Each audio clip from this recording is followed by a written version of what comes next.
Hey there, everybody. How's it going? Welcome back to another great episode of On the Throttle with Jacqui Van Ham and my buddy Josh over here talking about everything that's going on in the world of motorcycling and power sports. And Josh, is it me or is fall just the gift that keeps on giving? Because it is just action packed, all Yeah, sorts of cool events. It's bike launch season, it's that magical time of year. I'm going to be that's what I'm talking talking about about. today, speaking of bike launch season and shows, I have got a couple of photos of some bikes that were revealed just this past week at a great big huge trade show called INTERMOT in Germany. And I'm going to talk about some awesome stuff that's going on this month here in the US. What do you got going on, Josh? Honda has figured out how to stop teasing people while continuing to tease people about other things. And then Kawasaki, I think, has figured out the formula for getting more people out on the road. So both of those I'm excited to talk about. I'm very excited to Oh, hear yeah. what you've got to say. We're all going to have to stay tuned because we're going to have those stories and more after this word from our sponsors. From the trails to the track, D.I.D chains are manufactured with the highest quality materials and designed to give you an optimal riding experience and are the top chain choice worldwide. When performance, quality, and consistency matter, go with D.I.D. What drives you? Hauling it to the track, blasting over it, pushing the limits, aiming for the top. You're always in it to win it, and you want to stay cool. Super Cool Boil Guard reduces engine operating temperatures by up to 20 degrees. Super Cool Performance. Superior protection against cavitation, corrosion, and erosion. Don't get beat by the heat. Visit redlineoil.com for products designed and engineered to keep you cool. So, Josh, I just got back, or I just am finishing up an awesome motorcycling weekend at Barber Vintage Festival. We talked about it, I believe, on last week's show or I so. saw Speaking of, photos. They if were you, amazing. it was out of control. It was so fun and massive, and the weather was perfect the entire weekend. As I just mentioned, if you missed any of the previous shows, you can always go back because these live forever and ever out here on the internet, out on the YouTube and on the Motorcycle and Power Sports News Facebook page. So you can always go back and watch previous shows to hear what's going on out here in bike and power sport land. Anywho, for today's show, speaking of awesome events, if I would not have been at arguably one of my favorite events in the United States, I would have bought a plane ticket and gone to my first stories show because this is the first time that the show Intermot has happened in almost 4 years, Josh. 4 years of Yeah. no Intermot. Intermot is a huge motorcycling power sports trade show that happens in Cologne, Köln, Germany, and it's every other year traditionally, but due to COVID, they had to skip a year, and in COVID years it feels like it's been 10 years. Anywho, it's the first time this show has happened in 4 years, so I wanted to go ahead, show some of the bikes that were launched there and chat about that just a little bit.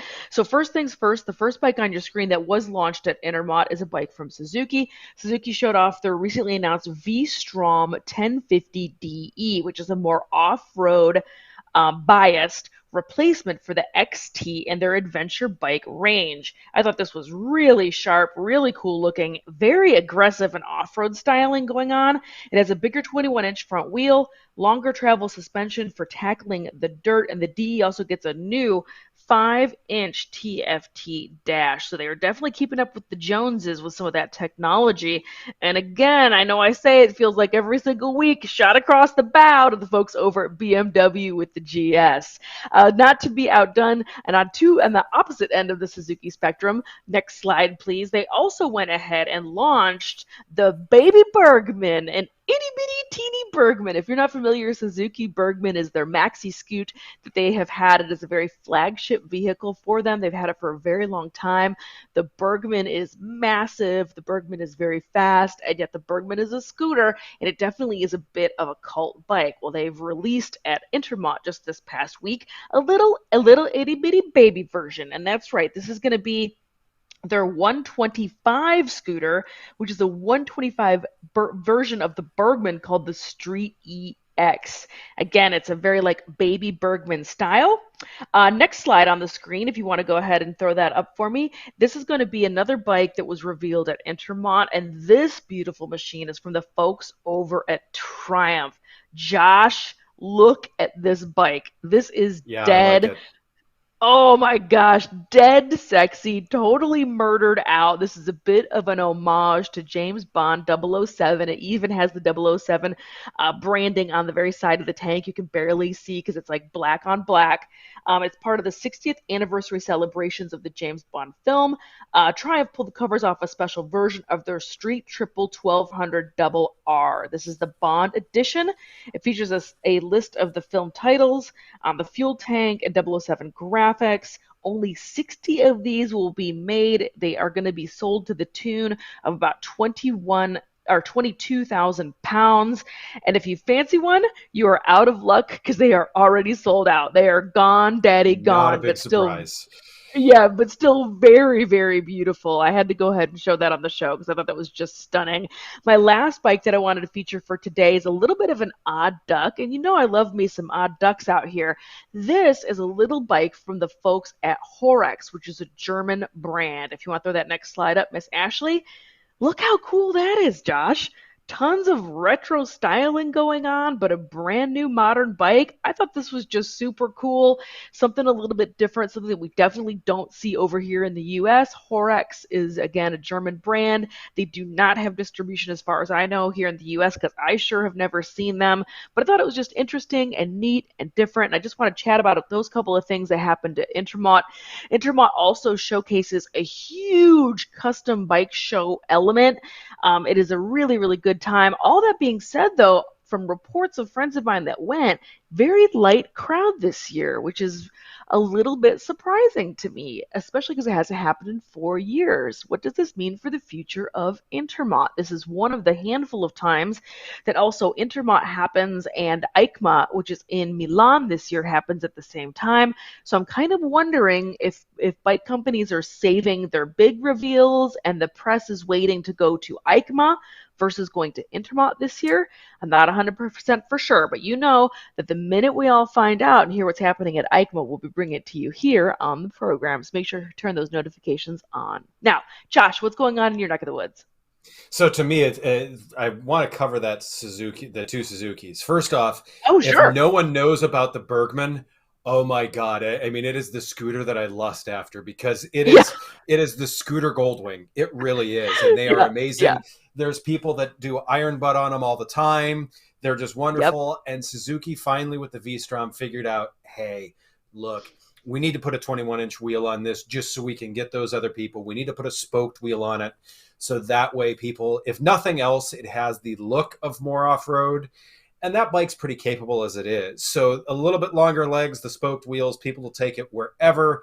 And Suzuki, once again, will do what they do best, and they will put a couple of parts on, change the graphics, and sell that thing like hotcakes for another 7 to 10 years. Yeah, definitely. No, I agree with you. I think it's about time that they kind of really went all the way in. You know, the Yes, V-Strom and the Wii-Strom are both considered dual, but really they've been living a lot of their lives more on street.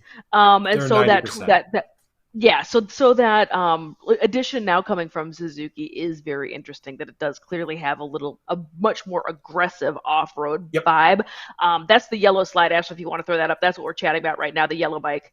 So really interesting news from the folks at Suzuki. And you're right. I also think that Bergman is just a hoot and a really, really good time. But this is beautiful. Look at this, and I love the yellow Yeah, and blue, very retro Suzuki. I love it. I'm here for it. What's going on with your agreed. first story today, Josh? Speaking of Intermot, I think you've got another bike that was revealed at Intermot. Correct. So the big story is the Honda Hornet. This is the bike that Honda has teased out for almost as long as Triumph has said they've been coming out with something for the dirt. Nonetheless, I mean, to me, first off, when I first saw this, I'm like, yes, they did this right. It looks extremely modern. It's gonna look good for a number of years. So let's actually talk about it. So first off, if you watch their ad for it, it's interesting. And I'm wondering if I purchase this bike, I will get the ability to dance. This thing has an 8-valve, 270-degree parallel twin. I mean, that's what 90% of the manufacturers are coming out with for engines now for anything anyways. It's 90 horsepower at 9,000 RPM, 55 foot-pounds at 7250. It is ride-by-wire. It's got 3 different modes, rain, standard, and sport, and there's also an anti-wheelie setting. Not that anyone that buys this bike is ever going to test that. Wink, wink, nudge, nudge. On top of this, there is a 4-gallon fuel tank with this, so you should be good for around 200 miles. It should be right around 400 pounds is what they're saying.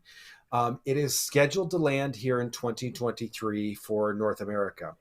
Now, there's a few pictures on Honda's press site that I didn't happen to get the chance to snag because they were kind of small, that showed side bags and a rear pannier on this and a tank bag on this.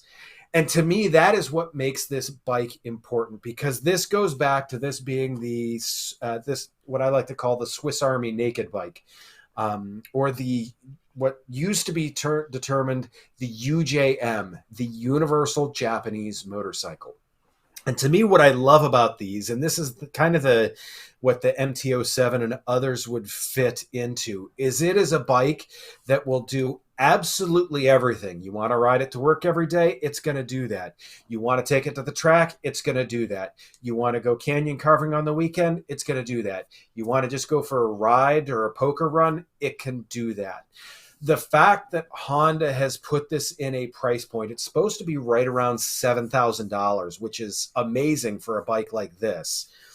To me, I think this is a very, very important motorcycle for Honda, because this will, it brings back that UJM that they've kind of been missing on the sportier road side. They've got a lot of things that are, I guess I would say, kind of like the V-Strom in terms of tilted towards off-road, but most people, let's face it, the V-Strom isn't going off-road that much for most of the users. With this, I absolutely love this. I absolutely love seeing this. And to me, it's like I said, it's the UJM.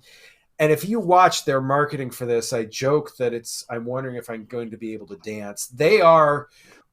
To me, they're getting the Hornet name out there, which is, I mean, they've had a couple of iterations of the Hornet over the years. So they're trying to pull us old fuddy-duddies in with the Hornet name. But when you look at the marketing for it, they are definitely going as a lifestyle brand here, and to get these new, younger audience into this. And I think it's the perfect bike to do it. What are your thoughts about that, Jacqui? Because I know you've done some research on this one too. Yeah, I completely agree with you. I think it's really sharp. It's not at all what I was expecting, to be honest with you. It's really not what I thought this was going to be, but I really like it. I think it reminds me very much of an extra large size Grom. And so I think that they're going after that community. They're going after folks that, I mean, the Grom is used all over the place as a great pit bike, but also like a stunter bike, and doing all sorts of crazy stuff on, and changing out the graphics and plastic kits. And so this feels like, to me, like an extension of that. Like, this is for somebody, and it's definitely going for the MT-07 folks, but at a way better price tag. And I'm also a little bit shocked and a little clutch my pearls about 90 horsepower on this little 400-pound shredder. Yes. Please. Yeah, I think this is a really, really interesting move for Honda. I think it is clearly a lifestyle and younger person's play, but it also kind of speaks to me about just being a great commuter scooter, just something that's easy to ride, lightweight, has good power, and gets you through town. So I think it's a really interesting bike. It is absolutely not at all what I thought was coming, but I'm here for it, and I'm going to go ahead and give it a high five and give it a little round of applause. I think it's a really cool, neat thing. Yeah, and that's, to me, it's what, obviously the Transalp is the next step that everyone's talking about.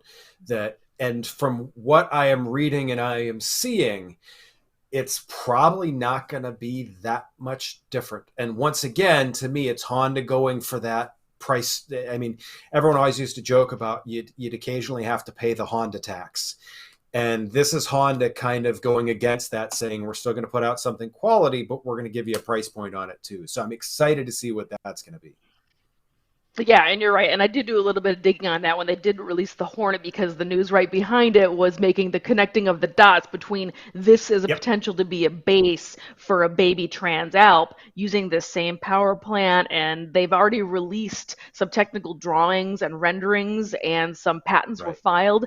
And it really definitely feels like the Baby Trans Alp is going to be a version of this bike. So we'll all have to Yep. wait and see.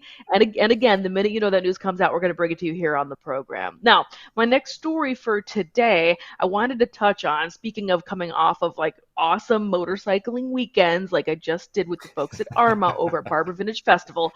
There's a couple more great events going on here in the United States that I wanted to go ahead and touch on. The first thing I wanted to mention is going to be going on this weekend. It is time again for the Roland Sands Moto Beach Classic. This is a super fun event. For transparency's sake, I have been the announcer for this event for a handful of years, so I'm a little biased, but it is a very cool celebration of all things Southern California. There is a surfing element, there is an art show, there's custom bikes, there is awesome racing going on. Obviously, as you can see by the image on your screen right now, there's a great little flat track race that takes place as well. There's music, there's concerts. It's just a great, beautiful day out on the beach. Literally, it is on the beach in Huntington Beach. This year, however, which makes it extra special, next slide, Miss Ashley, is it is also part of Red Bull's Straight Rhythm annual show as well. If you're not familiar with Straight Rhythm, this is literally what it is. It is a straight shot down a rhythm section, but it is a race, and it is super, super cool. They have featured two-stroke machines in the past. This is going to be really very awesome and very excellent. And with the Red Bull Straight Rhythm being a part of this, they're expecting 20,000 people to attend this event this coming weekend. So this sounds like a heck of a good time. I am super looking forward to this and looking forward to images and things coming off of this. I think it'll be really, really rad. Very Southern California, very beach vibes. And speaking of beach vibes, another great event that's going on here in the United States is that time of year again for Biketoberfest on the opposite coast over in California in Daytona. This is the 30th running of Biketoberfest, because I guess Daytona Bike Week just isn't enough motorcycles for the folks at Daytona. 30 years ago, they kicked off and founded this Biketoberfest event that has gradually been picking up steam. This is becoming a bit of a thing. It is becoming a pretty busy, pretty crowded. The weather is usually very, very, very nice for this. So this is going to be full of vendors, full of demo trucks. It's kind of honestly like Daytona Bike Week, just a little bit more chill, a little bit smaller, but kind of the same. And speaking of Bike things Week that are light. also the same that have it is. It's Bike Week light. It's for this. It's for folks that want to experience Bike Week, but with a little bit less traffic. That's what this event is about. Another great race that's happening at Daytona Bike Week and part of Biketoberfest, next slide please, is my friends over at Sons of Speed Antique Motorcycle Racing. This is happening again at Biketoberfest as well, on top of all of the rest of the awesome stuff that goes on as part of Biketoberfest. So again, this kicks off this week. This is down in Daytona Beach. So opposite ends of the spectrum, two different beaches, two different awesome bike events going on this coming week. Josh, what do you got going on for your next story? So the last story I got, and I kind of wanted to cover this for the reason is to me, we've talked in the past about motorcycle manufacturers getting a little more niche with certain things because every bike has its fit. And a ton of people don't necessarily go adventure riding because they feel like, hey, I do not need to sit 4 feet in the air and realize that, hey, I only have 2 feet of legs. You nod knowingly on this, like you may have experienced this. So I to feel a me, little attacked. I feel a little yeah, judged right now. yeah. So I didn't want to I didn't want to say that they made a Jacqui sized KLR650, but that's exactly what Kawasaki has done here. So and to Woohoo! me, this is right bike, right time, and I love how they went about this. So there's lowered suspension with it. The forks have 6.7 inches of travel instead of 7.9. The rear shock is 7 inches instead of 7.3. The valving along with the spring rates has been changed in order to help compensate for that. Now, as you look at this photo, you will look at the seat and be like, The seat looks different. The seat, they have actually shaved that down 35 millimeters also. What does all this equate to? Yes. So this all equates to a 32.3-inch seat height. When you look at the regular KLR, it is a 34.5-inch seat height. So, and obviously that seat is much more square, which makes it even kind of feel higher than it is. That's a little over 2.5 inches is what we're looking at in terms of the lowering with this. So that being said, there is nothing more of a bummer than setting your bike on the kickstand and having it tip over when you do that. So they also whacked the kickstand down 30 millimeters with this too. So the cool things about this is the S, it's the KLR650 S is the version that you see here for short. Shorty! But it is, yes. It is the standard. It is the same price as the standard bike. To me, one of the cool things that I see about this is so many KLRs that you see are, I mean, they're used for fire roads. They're used for commuting. They're used for they're used for not necessarily hardcore off-road use. And to me, to be able to get people more comfortable on bikes like this, when you look at the KLX 300, phenomenal motorcycle. I love it, but it doesn't. As soon as you try and get on the freeway with that, you're filled with feelings of regret and terror. With this, this has that lower seat height that has the gumption to get people going. And to me, it's to make people much more comfortable. And the thing is most people are not doing as dumb of things as some of us are. I want to go out and I ride to dumb trails. I ride to dumb areas. A lot of people are perfectly happy riding to something that's a little bit more sensible. They realize, hey, you idiot, you have to ride this home. I don't always keep that in mind. But people, I mean, so to me, the fact that they have recognized that and they realize that they can open themselves up to a different audience here with probably only about 8 or 10 different part numbers being different with that bike, to me, is a total win from Kawasaki. And to me, it's that offering for people that are probably going to go out and have to do this anyways, and they don't have to calculate that into the sale price because it's exactly the same as the normal KLR. To me, it's a total win. It invites other people into this. Someone's going to sit on this bike in this dealership and be like, yep, this is the one. What are your thoughts, Jacqui, as a vertically challenged person? First of all, it's not shorties on sporties anymore. It's shorties on shorties, KLRs. Yes. I am here for it. I really enjoy KLR. I love it. It's a great, brilliant little pack mule. They last forever. They are very bulletproof. I am a fan. I owned one for about 3 seconds before I realized that there was no way I was going to be able to ride this huge, tall thing. But however, let's not play games. The seat height on this is still 32.5 inches. That is still really quite tall. So for the naysayers that are like, the bike has to be tall for off-road, for clearing stuff, blah, blah, blah, 32 inches is still plenty of room.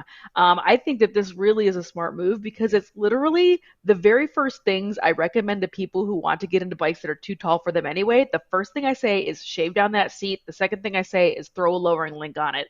KLR just went ahead and did it for us. So I think they just were really listening to what's actually happening out in the marketplace anyway, and decided to very smartly release their own OEM version of it. That way people are buying into the package and it's turnkey and it's a little bit more accessible to people. So I agree with you for that. And it's I think done in this because and it's done right. When you do a lowering link, you've changed that steering geometry, and that can make a bike handle different. The front end. Right, exactly it. So it is done to keep that steering geometry in line, which I love about this too. Correct. So this is done from factory, which is really, really nice. And as you said, it keeps the integrity of the motorcycle from the factory, which is cool. I support that, but I also support putting lowering links on bikes because they're just too tall sometimes. Anyway, but this is beautiful. I love this very mean, very nasty black, dark gray charcoal version. I think this is super slick and honestly, this is a take my money moment. I am about ready to head down to the Cowie dealer and just like open that wallet and throw it at them, because this is just really clever to me and I really, really like it. So You have bravo. things in your wallet? Bravo. Yeah. Because I don't. Well, That's they're all the things that were in my wallet are now in my garage is the problem. yeah. Oh, you're not. Yeah, you're not wrong. I do have the same Yeah. habit, and by habit I mean problem. So, yeah, no, you're not wrong. But bravo, Josh. You brought two absolutely brilliant bikes today, as you always do. You always find cool stuff. But I really, really enjoy the Hornet and this KLR Shorty, just purely because I'm biased, and I think they're both just very, very cool bikes. So, as always, thanks for all the hard work and another great episode here at On the Throttle. Make sure you go ahead, hit those notifications on. Thanks again for watching, everybody, and welcome back to the show to our regular viewers. As always, thanks for clicking, liking, and sharing all of these videos with your friends that love hearing about awesome things going on out here in motorcycling. Have a great week, everybody, and we will see you next week.